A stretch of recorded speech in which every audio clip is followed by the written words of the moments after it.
யாமிருக்க பயமேன் என்பது முருகப்பெருமானின் அருள்வாக்கு.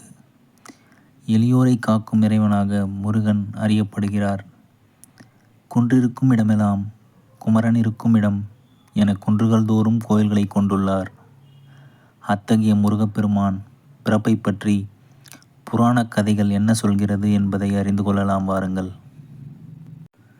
முருகப்பெருமான் தமிழர்களின் ஒப்பற்ற தெய்வமாவார்.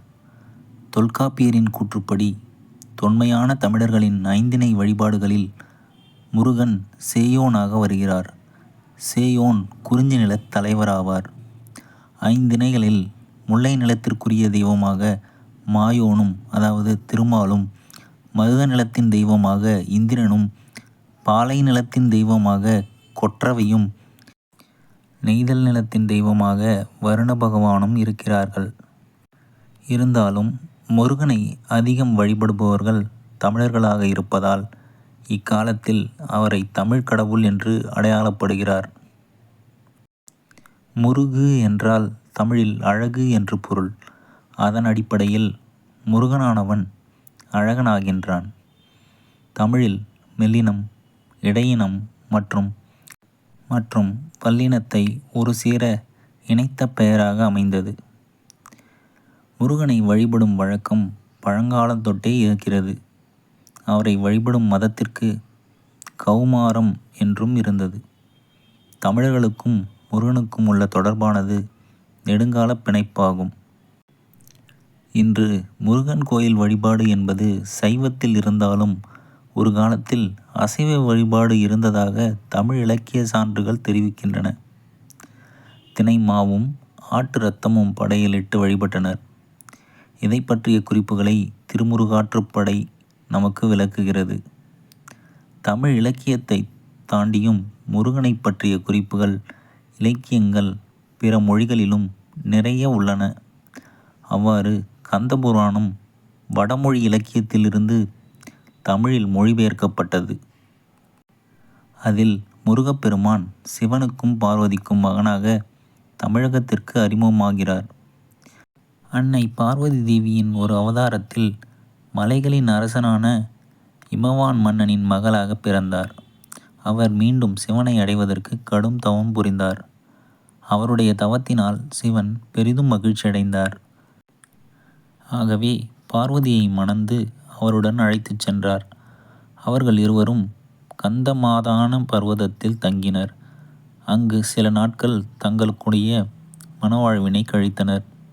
அதன் பின்பு சிவபெருமான் ஆழ்ந்த தியானத்தை மேற்கொண்டார். அப்போது பார்வதி அவருக்கு சேவை செய்வதையே தனது பக்தியாக நினைத்து அவருக்கு அனைத்து சேவைகளையும் செய்தார். அந்த நேரத்தில் அசுரகுல அரசனான சூரபத்மன் மற்ற அனைத்து தேவர்களையும் சிறைபிடித்து கைது செய்தார். வானுலகம் வெறிச்சோடி 3 உலகங்களையும் பேய்களின் ஆட்சி நடந்தது. அரக்கர்கள் சிறையில் தள்ளப்பட்ட தேவர்களை கொடுமை செய்தனர். அந்த துயரங்களுக்கு உள்ளான சமயத்தில் பார்வதியின் முந்தைய அவதாரமான சதியின் தந்தை தட்சன் யாகம் நடத்தினார். அதற்கு பார்வதியை அழைத்தார். ஆனால் சிவபெருமானை அழைக்கவில்லை. இறுதியாக தேவர்கள் பிரம்மன் மற்றும் திருமாலிடம் தோன்றி தங்கள் பிரச்சனைகளை கூறி நீங்கள் தலையிட்டு ஏதாவது செய்ய வேண்டும் என்று வேண்டினர். அசுரர்களுக்கு கிடைத்த அற்புத வரத்தின் காரணமாக அவர்களை சிவபெருமானின் சக்தியை தவிர வேறு எந்த சக்தியாலும் அழிக்க முடியாது என்று அவரிடம் பரிந்துரைத்தனர். ஆதலால் சிவபெருமானும் பார்வதி அம்மையும் ஒரு குழந்தையை பெற வேண்டும். சிவபெருமான் தியானத்தில் இருப்பதால் பார்வதியின் மீது ஈர்ப்பை ஏற்படுத்த வேண்டிய தேவை இருந்தது. அவர்கள் ஒரு விசித்திரமான யோசனையை நடைமுறைப்படுத்த ஆயத்தமாகினர். காதலின் கடவுளான மன்மதனை அணுகி சிவபெருமானின் கவனத்தை அவருக்கு சேவை செய்யும் பார்வதியின் மீது காம பார்வையாக விழ வைக்க வேண்டும் என்று கோரிக்கை வைத்தனர். மன்மதனும் அவர்களின் கோரிக்கையை ஏற்று கந்தமாதான பர்வதத்தை சென்றார். அங்கு அவர் தனது வில்லிலிருந்து காதலை தூண்டும் அம்புகளை சிவபெருமானை நோக்கி எய்தினார். அவை தனது தவத்திற்கு ஏற்பட்ட தொந்தரவாக கருதி கோபமடைந்த சிவன் தன்னுடைய 3வது கண்ணை திறந்தார். அதனால் வெளியே வந்த தீப்புழம்புகள் மன்மதனை சாம்பலாக பொசுக்கின. இதனால் அதிர்ச்சியடைந்த அனைத்து தேவர்களும் சிவபெருமானை அமைதிப்படுத்தி வழிபாடு செய்து தங்களுக்கு நேர்ந்த இன்னல்களை தெரிவித்து எங்களுக்கு உதவுவதற்காகத்தான் மன்மதன் இவ்வாறு செய்ததாக மன்னிப்பு கோரினர். இதனால் சிவபெருமான் மனமிரங்கி மன்மதன் யார் கண்ணுக்கும் தெரியாமல் இருப்பாய் என்று சாபத்துடன் மன்மதனுக்கு உயிர் கொடுத்தார்.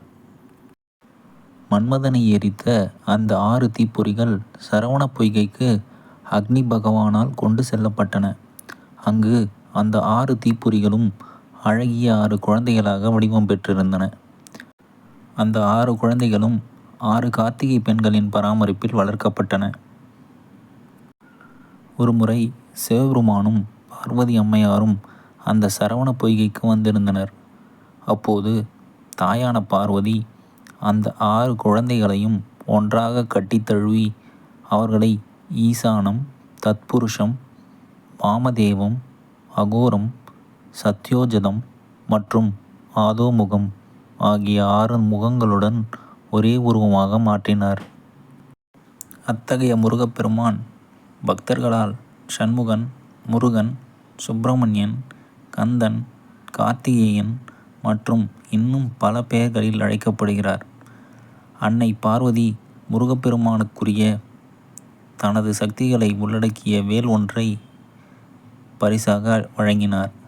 அந்த வேலை கொண்டு முருகன் சூரபத்மனுடன் போரிட சென்றார். போரில் சூரபத்மன் 2ஆக பிளக்கப்பட்டார். பிறகு அசுரனான சூரபத்மன் முருகனிடம், இறைவா, நான் உங்களுடனே இருக்க விரும்புகிறேன் என்று வேண்டியதால் ஒரு பாகத்தை சேவலாகவும் ஒரு பாகத்தை மயிலாகவும் மாற்றினார். அதில் சேவல் முருகப்பெருமானின் கொடியிலும் மயிலானது அந்த இறைவனின் ஊர்தியாகவும் மாறின. இவ்வாறு பல பெருமைகளை முருகப்பெருமான் தன்னகத்தே கொண்டுள்ளார். தமிழர்களின் நெஞ்சில் நீங்காத புகழையும் பெற்றுள்ளார். தன்னுடைய பக்தர்களால் பல கோயில்களை பெற்று அந்த கோயில்களிலிருந்து தன் மக்களுக்கு அருள்பாலிக்கிறார். இன்னும் பல சுவாரஸ்யமான தகவல்களுக்கு என்னுடைய சேனலை சப்ஸ்கிரைப் செய்யுங்கள். தொடர்ந்து ஆதரவு தாருங்கள். நன்றி நேயர்களே.